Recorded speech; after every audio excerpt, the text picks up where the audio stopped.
திருச்சி பகுதி மக்கள் உங்கள் அனைவருக்கும் என்னுடைய வணக்கம்.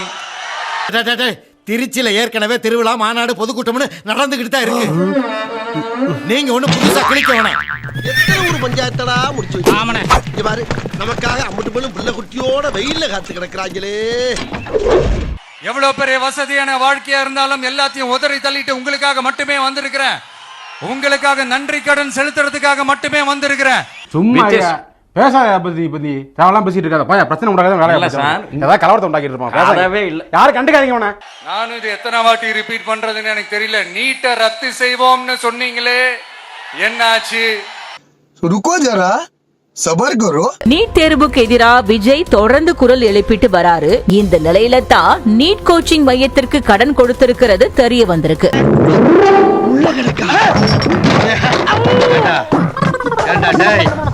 அப்போ அனிதாவுக்காக அழுதது எல்லாமே பொய்யா? அத்தனையும் நடிப்பா? ஆமாம் கோபால். ஒரு பக்கம் நீட் தேர்வு வேணாம்னு சொல்றீங்க, இன்னொரு பக்கம் நீட் கோச்சிங் சென்டருக்கு கடன் கொடுத்திருக்கீங்க. நீட் மட்டும் தான் உலகமா? நீட்டை தாண்டி இந்த உலகம் ரொம்ப ரொம்ப பெருசு. நீட் கோச்சிங் சென்டருக்கு 20 கோடி கடன் கொடுத்தாரா விஜய்? வேட்புமனு தாக்கலில் தெரிய வந்த பகீர் தகவல். பாஸ், அப்ப நம்ம காட்டையும் கொடுக்கிறோம் கூட்டையும் கொடுக்கிறோம் பாஸ். நான் தன்னந்தனியாளு, நீ ஏழ நம்ம பாரு. என்ன உங்க கலந்துகளை சேர்த்து போட்டா? ஓ, குரலி வித்தையா? கடைசி நம்பிக்கை மக்களை தேடி வருது. சட்டம் போடாதீங்க. ஸ்கூல் ஸ்டூடண்ட்ஸ் பப்ளிக் எக்ஸாம் நடந்துட்டு இருக்கு. பிள்ளைங்க பரீட்சை எழுதணும்ல. ஏன்டா டேய், இது வரைக்கும் நீங்க போற காரியம் ஏதாச்சும் விளங்குறாடா? பஸ்ல இருந்து பஞ்சாயத்து வரைக்கும் செருப்படி வாங்குறீங்களே, அப்புறம் எதுக்குடா உங்களுக்கு இன்னும் இந்த வரட்டுக்கு வருமா? அத இறுக்கி புடிச்சு ஒரு வரலாறு எழுது. முருகா, நான் மாமூல் வாங்குற இடத்துல வந்து பிச்சை எடுக்க வராத, பிச்சை எடுக்க வராத, பிச்சை எடுக்க வராத எத்தனை தடவை சொல்லிருக்கேன்? பிச்சை எடுக்கிற இடத்துல மாமூல் வாங்க வராதீங்க, மாமூல் வாங்க வராதீங்கன்னு நான் எத்தனை தடவை சொல்லியிருக்கேன் உங்களுக்கு? உங்க விஜய் நான் வர. ஐயோ, 5 பைசா கூட இல்லையே. ஒரு டான்ஸ், ஐயோ அத்தை நீங்க பாக்கணுமே. விஷயம் தெரியாதவன் கப்புன்னு பார்த்தானா கையில சாவி தூக்கி விட்டுருவான். காக்காவலி மாதிரி இருக்குது, அதுவும் அண்டங்காகாவலி. என்னெல்லாம் பேசிட்டு இருக்கீங்க? சபதல பாடவும் செய்வேன். நான் தன்னந்தனியாளு, நீ ஏழ நம்ம பாரு.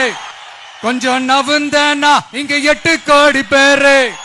மேரல போது ஸ்டேட் எங்க ஒருவன் ஜன்னல் வெச்ச ஜாக்கெட்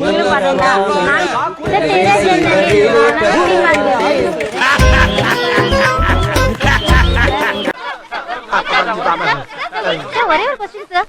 என்ன பேர் என்ன சார்? திகில் பாண்டி. தொழிலதிபர் சூரிய பிரகாஷ் சூரிய மச்சான் தானே நீங்க? ஆமா. எந்த சம்பவத்துக்காக நீங்க ஜெயிலுக்கு போனீங்க? அது சம்பவம் இல்ல, சரித்திரம். என்ன விஷயத்துக்காக போனீங்க? அது விஷயம் இல்லமா, விசித்திரம். நோ சொல்லுங்க சார். மடப்பட பேசிட்டு இருக்கும்போது மைக்கு கொண்டாந்து வாய்க்குள்ள வரீடா. எடுத்தேம்பாரு ஓட்டம். மார்க்கெட் கூட நான் பார்க்கலையே.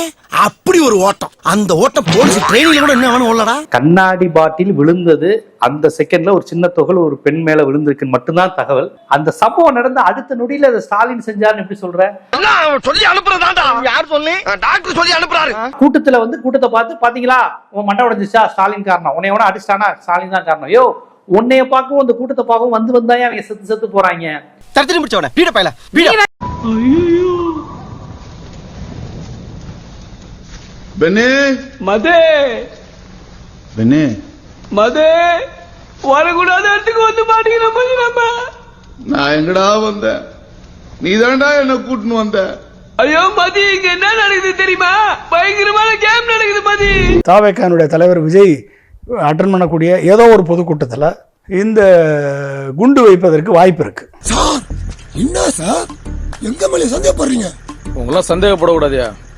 பார்த்தவொடனே சுட்டு கொன்றுக்கணும். குண்டு வைத்து மக்களை கொன்றுவிட்டு அந்த பழியை தூக்கி திமுக அரசின் மீது, ஸ்டாலின் அவர்கள் மீது போடுவதற்கு மிகப்பெரிய வாய்ப்பு இருக்கு. என்ன பார்த்தா ரவுடி மாதிரியா தம்பி? சீச்சி, ரஷ்யாவுக்கு போய் டாக்டர் படிச்சு வந்தாம ரொம்ப டீசென்டா இருக்கிறீங்க.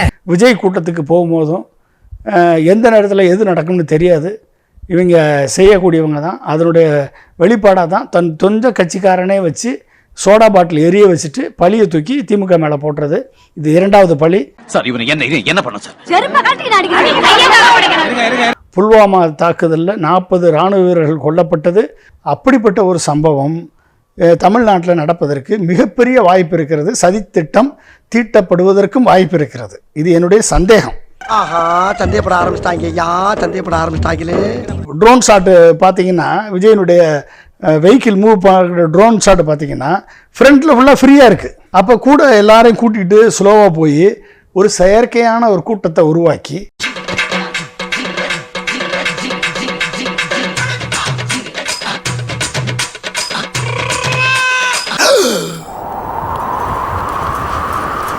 என்ன கதவை திறந்தா ஒரே வெட்ட வழியா இருக்கு.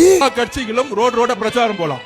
அன்னைக்கு பிரச்சாரத்தை ஆரம்பிச்சாருன்னா தமிழகம் எம்ஜிஆருக்கு அப்புறம் உருவாக்காத பிரச்சாரத்தை தமிழக விஜய் அவர்கள் உருவாக்குவார். இது நடக்குதா இல்லைன்னு மட்டும் பாருங்க. ஒரு பிக்கிங்கானா தெருவா ஒவ்வொரு ரோடா போகும்பொழுது மக்களுடைய எழுச்சி அப்ப பாப்பீங்க. அவர் நடக்க ஆரம்பிச்சிட்டாருன்னா 1 லட்சம் பேர் வருவாங்க. எங்க தளபதி ஒவ்வொரு வீட்லயும் இருக்காரு.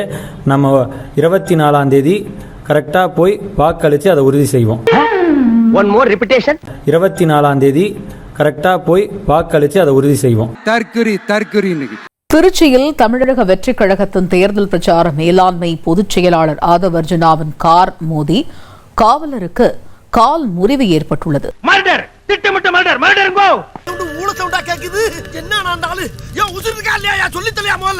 உசுரை எடுக்காம என் உசுறு போகாதுலே.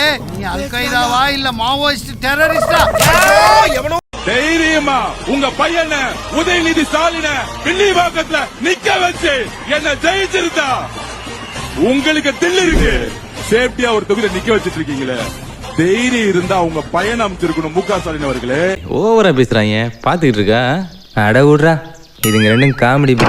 2021ஆம் ஆண்டு சட்டமன்ற தேர்தலில் அப்பொழுது அண்ணன் உதயநிதி அவர்கள் சேட்பாக்கம் தொகுதியில் தான் நின்றார் என்று அனைவருக்கும் தெரியும். மீண்டும் 2026 சட்டமன்ற தேர்தலிலும் அவர் அதே தொகுதியில் தான் போட்டியிடுவார் என்று தமிழகத்தில் உள்ள அனைவருக்கும் என் சின்ன குழந்தைக்கு கூட தெரியும். இது எருமை மாடு போல் வளர்ந்திருக்கும் ஆதவர்ஜுனா அவர்களுக்கும் தெரியும். புரிகின்றதா? ஆதவர்ஜுனா, நீங்க என்ன பண்ணிருக்கணும்னா, உங்களுக்கு தில்லு இருந்தா, தெம்பு இருந்தா, திராணி இருந்தா, நெஞ்சில மஞ்சாசோர்னு ஒண்ணு இருந்தா உங்க தலைவர்கிட்ட போயிட்டு, தலைவரே நான் உதயநிதி எதிர்த்து நிக்க போறேன், எனக்கு சேப்பாக்க தொகுதியை கொடுங்க அப்படின்னு நீ கேட்டுட்டு போய் நின்று இருக்கணும். ஆனா நீ வில்லிவாக்க தொகுதியில வாங்கிட்டு வந்து நின்றுட்டு இப்ப மைக் கிடைக்குதுன்னு இஷ்டத்துக்கு அடிச்சு விடுற பாத்தியா? எனக்கு என்னன்னா, இவனுக்கு இந்த ஷோல்டர்ல ஏதோ பிரச்சனை இருக்குன்னு நினைக்கிறேன். எப்ப பார்த்தாலும் இப்படி வந்து இந்த வாத்தி கம்மிங் ஸ்டெப் போட்டுக்கிட்டு இருக்கான். ஆமா, நீ ஏன் இப்படி நடக்கிற? உனக்கு என்ன பைல்ஸா? இல்ல ஸ்டைல்ஸ். அது ஒரிஜினல் வாத்தி கம்மிங் ஓத்து. உங்களுக்கு தப்பா கேட்கணும்னு நினைக்கிறேன். நீங்க வந்து கொஞ்சம் ரீவைண்ட் பண்ணி நான் போட்டு பாருங்க, நான் கரெக்டா தான் பாடுவேன். வாத்தி கம்மிங் ஓத்து. எங்க பேசினாலும் இந்த ஆதவர்ஜுனா பாருங்க இப்படி ஸ்டெப் போட்டுக்கிட்டு இருப்பான். ஆமா, நீ என்ன பிள்ளை வளர்த்திருக்க? எப்ப பார்த்தாலும் சிலித்தனமா பேசி அசிங்கப்படுத்துறானே. மாமா, இது வரைக்கும் எத்தனையோ சரக்கு சாப்பிட்டு இருப்பீங்க, இந்த மாதிரி ஒரு மிக்சிங்ல சாப்பிட்டுருக்கவே மாட்டீங்க. சூப்பர் டேஸ்டியா இளநீல சாராயம். இது எப்படியா புதுசா கண்டுபிடிக்கிறீங்க? இந்த இளநீல தண்ணி வரலீங்க. என்னது தண்ணி வரலீங்க? வேற பைப்பில் வருது, போய் புடிச்சு குடி. ஒரு இளநீ எவ்வளவு நேரம் உறிஞ்சுவேன்? போயா, அவன் ஒண்ணுக்கு வரலையான்னு வருத்தப்படுறான். இவனுக்கு இளநீல தண்ணி வரலையா? 20 வேலை பக்கா உண்ணாரு.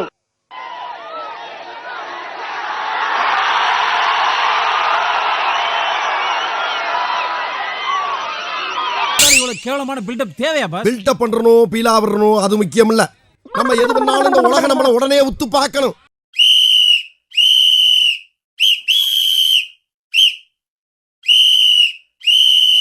அடே பேயில போமா. இல்ல நீ ஒரு ஆர்டிஸ்ட்னு காமிச்சிட்ட எனக்கு. காமிச்சிட்டா அது இப்படியால வரையணும். இல்ல பாருல.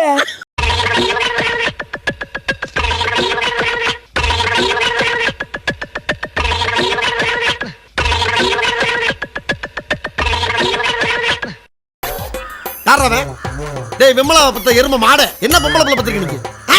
இதுல வந்து நம்ம வந்து திருச்சி வந்து மலைக்கோட்டைன்னு சொல்லுவோம். இனிமேல் தளபதியோட கோட்டையா இருக்கும். இந்த பொன்மலை எப்பொழுதும் எங்கள் கட்சியின் கோட்டை. அதுல என்ன விழுந்துருச்சு இப்ப பெரிய ஓட்டை. ரெண்டே பேருக்கு நடுவுல தான் போட்டியே. ஒன்னு டிவிகே, இன்னொன்னு டிஎம்கே. ரெண்டு பேர் தான் போட்டி. ஒன்னு டிவிகே, இன்னொன்னு டிஎம்கே. முதலமைச்சர் ஸ்டாலினுக்கு உங்களுக்கு தானே போட்டி. அப்ப முதலமைச்சர் ஸ்டாலின் நிக்கிற கொளத்தூர் தொகுதியில ஏத்து நிக்க வேண்டியதானே? ஏன் அங்க நிக்கல? புரியல? பயம்.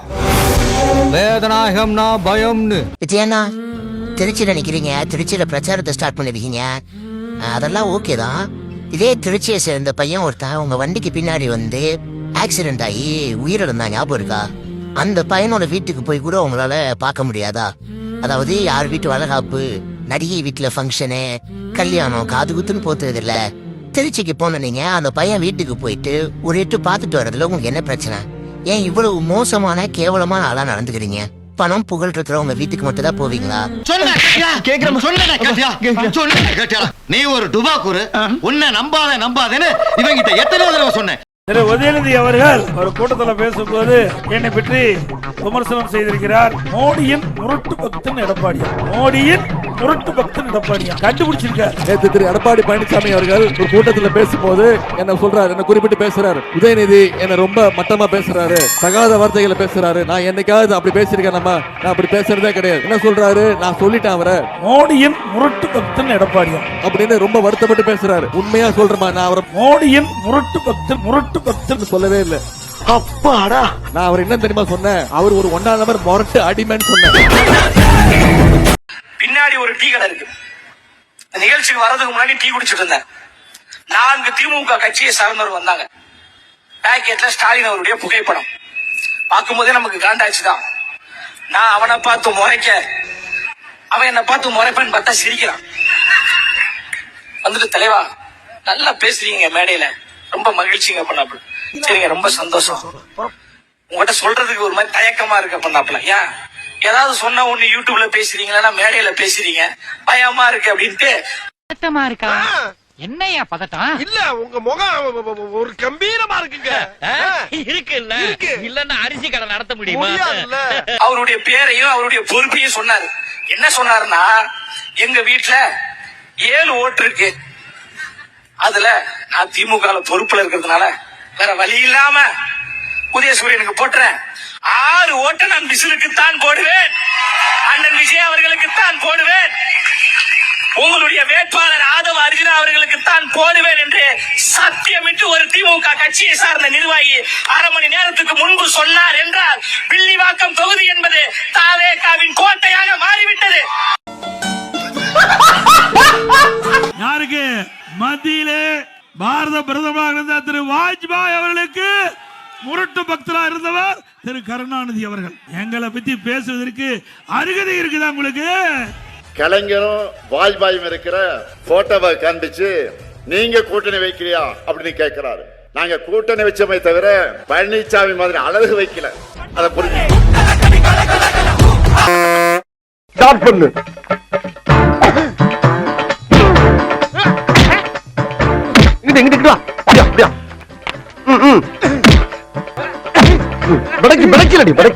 மண்டல மட்டும் அடிச்சிடாத, குலக்கேசல் உள்ள போயிருவேன்.